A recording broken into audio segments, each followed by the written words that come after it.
सियासतदान MNA रही चुकी हैं, मरकजी क़यादतें तहरीक इंसाफ की वुमेन सिंध की प्रेसिडेंट रह चुकी हैं, नुसरत वाहिद साहिबा मेरे साथ हैं। मैं आपको वेलकम करता हूं अपने शो में। जी शुक्रिया बहुत बहुत।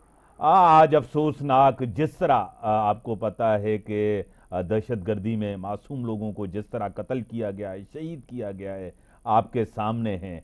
और वफाक ने और सूबे ने, KPK ने ये इत्तफाक किया है कि दहशतगर्दों को ख़त्म किया जाएगा। उसी के साथ आपको पता है कि PTI 24 नवंबर को एक एहतजाज करने जा रही है। उसी के साथ आपके मुज़ाकरात भी हो रहे हैं, क्या कहेंगे?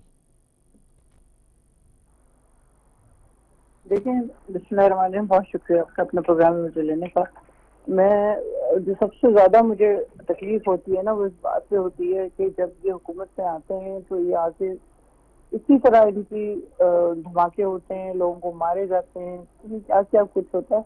हमारे ज़माने में भी हुआ शुरू में, बिल्कुल बलूचिस्तान में, लेकिन उसके बाद फिर पूरे 3.5 साल इस तरह का किस्सा नहीं हुआ। अगर ये लोग ये समझ रहे हैं कि लोगों को मरवा के कुछ करके ये टेरराइज कर देंगे PTI के लोगों को, तो ऐसा होगा नहीं। क्योंकि पूरे पाकिस्तान से, क्योंकि जो इंसान कहता है कि मेरे पाकिस्तानियों, वो ये नहीं कहता कि मेरे सिंधी और मेरे बलूची और मेरे पंजाबी और मेरे पख्तूनख्वा लोगों, वो हमेशा कहता है कि मेरे पाकिस्तानी। और वो मेरे पाकिस्तानियों में, चाहे वो बलूची हूँ चाहे सिंधी, वो सब जा रहे हैं, सब के सब जा रहे हैं। और जिस तरह जा रहे हैं वो उनको ही पता है कि उन्होंने इनकी टेरर से भी बचना है, इनकी तफरीदारी से भी बचना है और फिर वहां तक पहुंचना है। अब मुझे बताएं, 38 लोग फौत हुए हैं, आज शहीद हुए हैं जो, और किस तरह गोलियां मारी गई हैं वैन में, कि ये कहाँ से कोई कह सकता है कि ये इंसानों के काम है या मुसलमानों के काम है? ये मुसलमानों का मुल्क है। एक वो इसराइल बॉम्ब मार रहा है, वहां पे फलस्तीनी शहीद हो रहे हैं, वो एक बात समझ में आती है।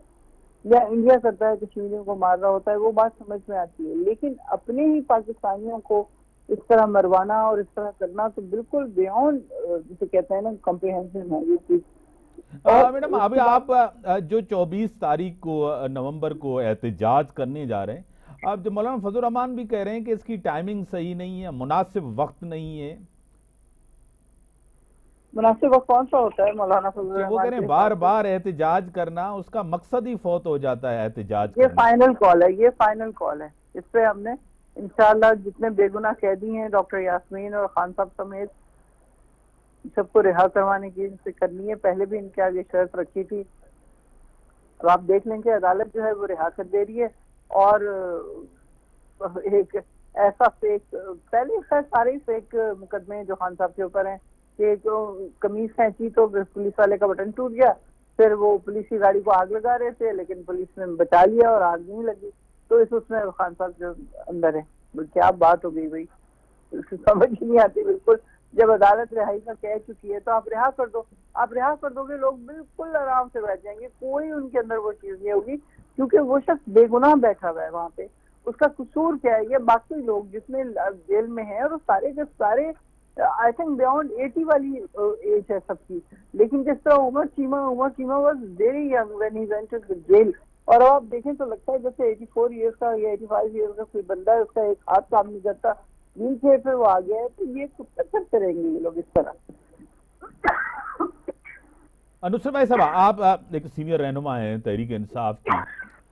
बानी PTI जेल में और बीबी को रिलीफ मिला है, मतलब ये क्या डील है, ढील है, क्या कहेंगी इसको? कुछ मुफाहमत थी, कुछ रिलीफ दिया गया है, क्या कहेंगी इसको?